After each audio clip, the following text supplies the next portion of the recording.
안녕하세요. 안녕하세요. 안녕하세요.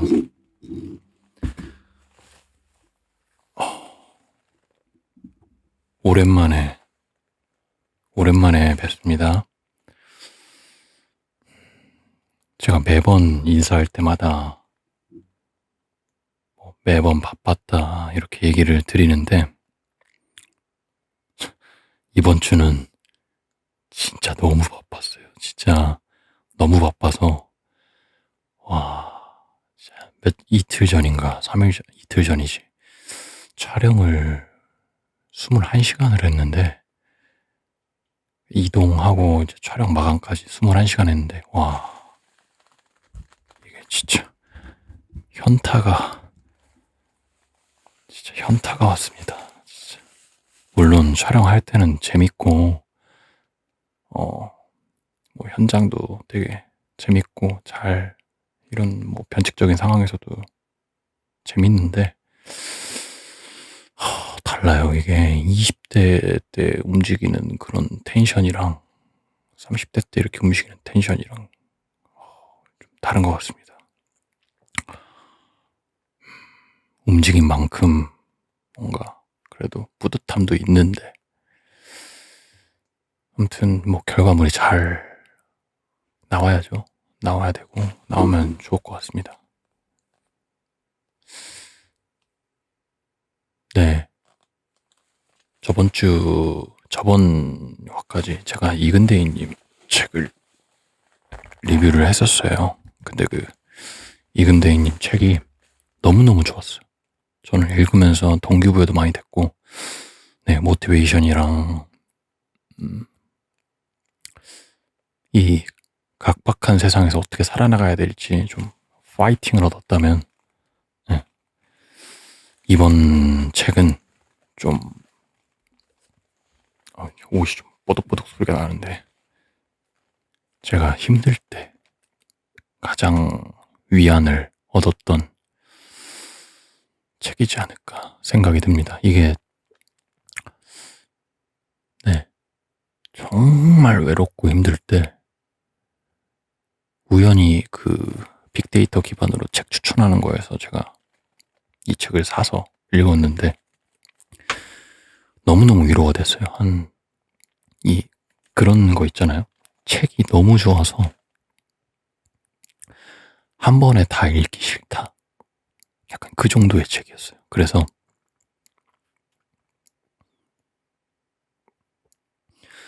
하루에 한 장씩, 때론 두 장씩 이렇게 읽으면서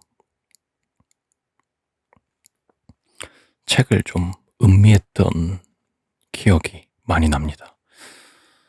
예, 제가 웬만해서는 좀 챌린지 형식으로 책을 읽고, 읽었다라는 뿌듯함에 빨리빨리 읽곤 했는데, 이 책은 너무 아까웠어요, 읽기가. 읽기가 너무 아까웠고, 글귀들이 마음을 좀 꽂는 글귀들이 많았다고 해야 되나? 그런 것들이 많았습니다. 확실히 자기가 힘들고 좀 홀로 있을 때 이런 위로받는 책들이 많이 중요하지 않을까 생각이 했습니다. 다시 읽고 싶어서 이렇게 가지고 왔어요. 제목은 나를 사랑하는 연습. 정영욱 지음이라는 책이에요. 네. 책이 가벼워요. 손바닥만 해요, 손바닥. 읽기도 편하고.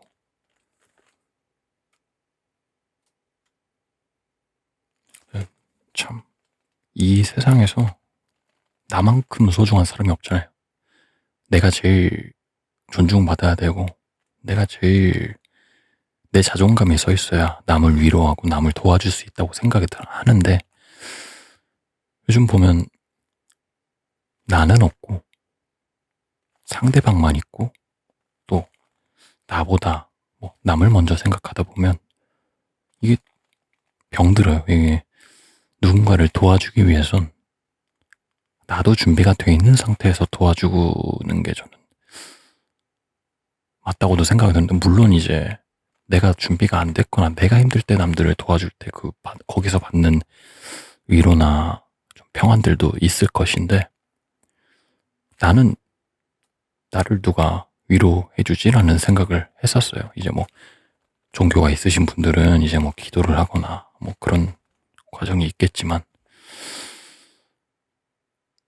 이런 글귀로서 위로받을 수 있다? 저는 이런 게 되게 좋았던 것 같아요. 그래서 이번 화부터는 죄송해요. 나를 사랑하는 연습이라는 책을 한번 읽어보도록 할게요. 자, 봅시다. 첫 장에는 이렇게 쓰여 있어요. 이제는 누구누구누구만의 기준을 세울 차례입니다.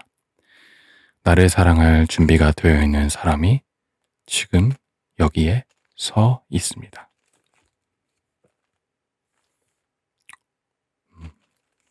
아주 좋은 글귀네요. 나를 사랑하는 연습.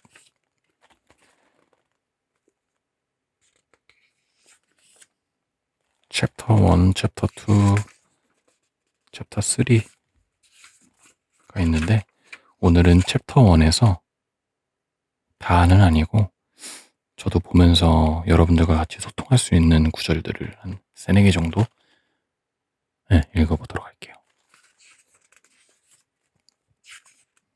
챕터 1은 주변에서의 연습.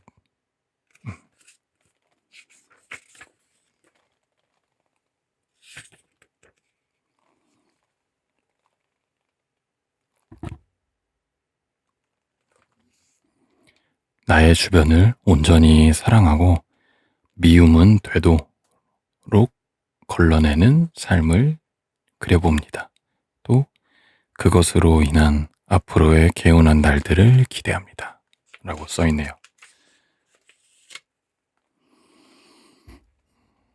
관계는 불호에 의해 움직인다. 관계는 싫어하는 것에 초점이 맞춰져 있다. 사이가 그저 그런 사람 둘에게 좋아하는 사람이 같다던가, 좋아하는 사람의 유형이 같다는 공통점이 있어도 그저 그런 사이로 남거나 오히려 원수가 될 수 있다. 하지만 둘의 사이가 설령 좋지 않더라도 싫어하는 사람이 같아진다면 언제 그랬냐는 듯 회복될 수 있는 것이 관계이다. 어떤 사이더라도 싫어하는 것이 같은 사람들끼리는 그 순간 세상에서 가장 잘 맞는 친구가 된다. 내가 좋아하는 사람을 싫어하는 것은 어느 정도 이해해 줄 수 있지만, 내가 싫어하는 사람을 좋아하는 것은 꼴 보기 싫다. 둘 사이가 좋았다고 하더라도 그런 사람과는 결국 멀어질 수밖에 없는 경우가 많다.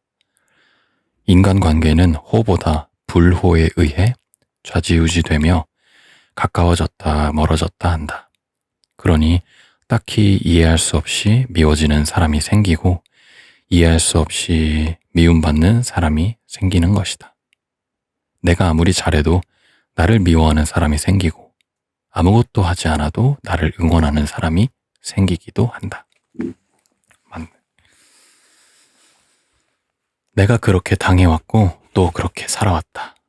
우리 모두가 가해자이자 피해자인 셈이다. 한 치 앞도 내다볼 수 없다. 그런 혼돈과 같은 관계 속에서 살아남기 위해 우린 조금 더 영리하게 대처해야 한다. 그렇다고 남을 치밀하게 속이고 숨기고 그렇게 대처하자는 말은 아니다. 중요한 건 별 탈 없이 내 곁에 사람을 두고 싶다는 마음 아니겠는가? 사랑하는 연인이 있다면 그 사람이 좋아하는 것보단 싫어하는 것을 파악하여 그에 맞게 행동하는 것이 사랑의 온도를 오래 지속할 수 있다. 좋아하는 것의 만족은 불타오르는 사랑을 만들지만, 싫어하는 것의 만족은 꺼지지 않는 불씨를 만들어줄 것이다. 오랜 우정을 지키고 싶다면 상대가 좋아하는 사람보다 싫어하는 사람에 대한 정보를 우선하여 알아두고 입 밖에 꺼내지 않는 것이 상책이다. 친구와의 관계를 오래 지속하면서 자연스레 서로 나이가 들고 그만큼 호화 불호의 대상이 시시각각 변하게 될 것이다. 예민한 이야깃거리는 아예 꺼내지 않는 것이 좋다. 직장 상사와 동료들의 눈밖에 나기 싫다면 대충 감이 오지 않는가? 모두가 복잡한 관계 속에서 더럽혀지며 살고 있다. 당신이 살아갈 삶 동안 끊이지 않고 일어날 관계들의 문제에 있어 대부분은 싫어하는 것의 요점을 파악하면 쉽게 풀어나갈 수 있을 것이다.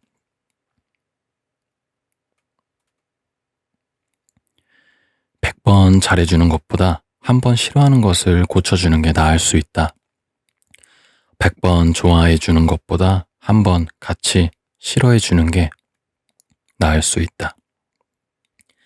100번 편들어주는 것보다 한 번 같은 적을 두어주는 게 나을 수 있다. 사랑하는 연인이 있다면 그 사람이 좋아하는 것보단 싫어하는 것에 초점을 맞춰 행동하는 것이 사랑의 온도를 오래 지속시킬 수 있다. 좋아하는 것의 만족은 불타오르는 사랑을 만들지만 싫어하는 것의 만족은 꺼지지 않는 불씨를 만들어 줄 것이다.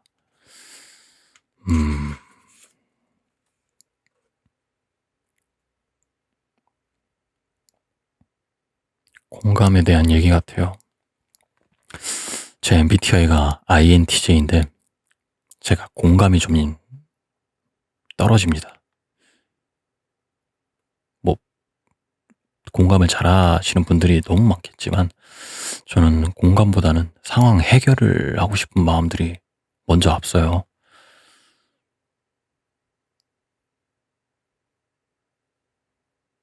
네, 선천적으로 좀 이기적인 면들이 좀 많아서 그런 부분들을 저는 이 책을 보면서 이 첫 번째 챕터를 진행하면서 많은 반성을 하게 됩니다.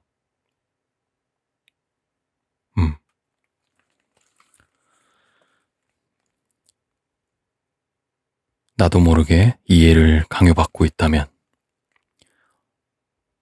너라면 이해해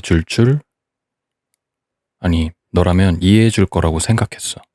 또는 너라면 그렇게 생각할 줄 알았지. 이런 말과 함께 자신의 잘못된 행위를 무마하려 하거나 되려 서운함을 나타내는 것은 옳지 못한 처세술입니다. 결국 나와 상대 간의 친밀도를 앞세워 이해를 강요하는 것밖에 되지 않기 때문입니다. 아주 교묘한 방법입니다. 상대를 무안하게 만들기 쉽고 나의 잘못은 감추기 쉽습니다.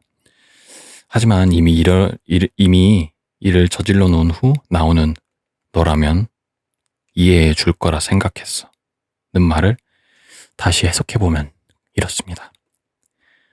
고작 이것도 이해 못해줘? 너 다시 봤다.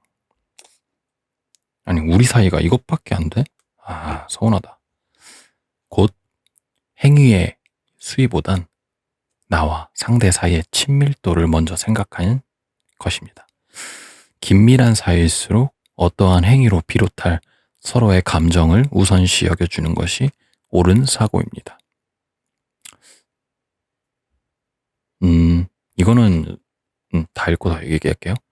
단지 사이의 깊이만을 앞세우며 말과 행동을 섣부르게 하고 이해를 강요하는 것은 이기적인 마음입니다. 사람은 관계에 대해 쉽게 실수하기 마련입니다. 그러니 당신이 그런 사람이었다면 지금껏 강요한 이해에 대한 진심 어린 사과를 하고 점차 그런 습관을 고쳐나가는 것이 어떨까 합니다. 상대에게서 너라면 이해해 줄 거라 생각했어. 이런 식의 말이 지속적으로 나온다면 정확히 알려주어야 합니다. 앞으로는 우리의 사이보다 그 말과 행동의 수위를 먼저 생각해 보자고 말이죠.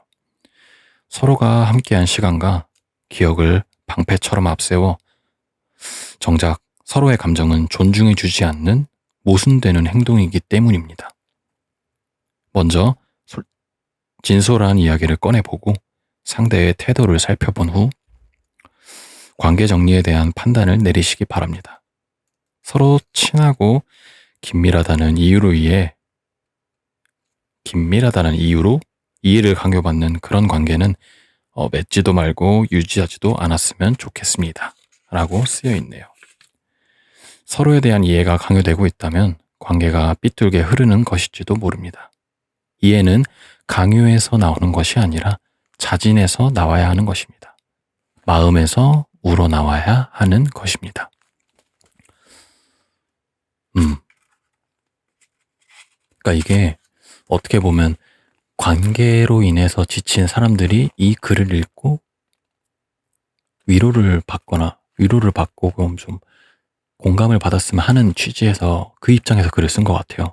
왜냐하면 저는 이 글을 보면서 중립적인 입장에서 한쪽 의견도 맞고 또 다른 한쪽 의견도 공감이 되는 생각이 들더라고요.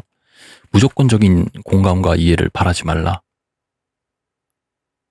라고 쓰여 있는데, 올바르게 알려는 주되 먼저 공감을 하고 그 부분에 있어서 어떤 게 잘 됐고 잘 되지 않았는지 명확하게 설명을 해줄 수 있는 관계가 올바른 관계라고 생각이 들어요.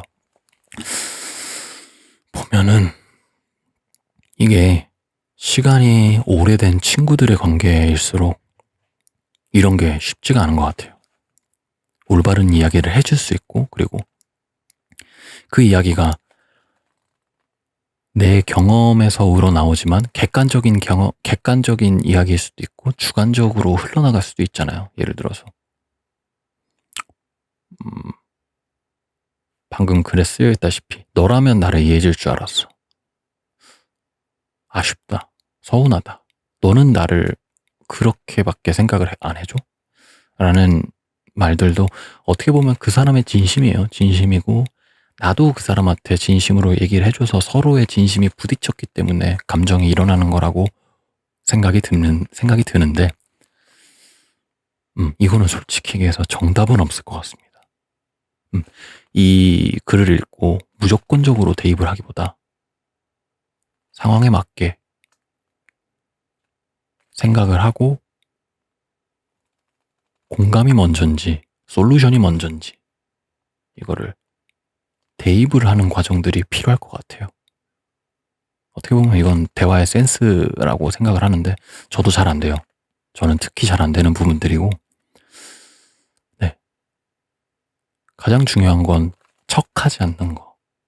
척하게 되면 듣는 이나 말하는 사람이나 어색하고 불편하고 부끄럽고 그 공간에 같이 없는 듯한 느낌들이 많이 들어요.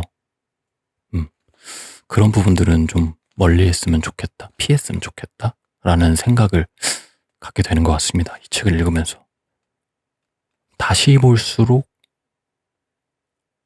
좀 영화를 다시 보는 것 마냥 다양한 관점들이 보이는 것 같아요. 여러분들은 어떻게 생각을 하실까요? 공감이 먼저인가요? 아니면 해결이 먼저인가요? 아니면 둘 다 아닌가요?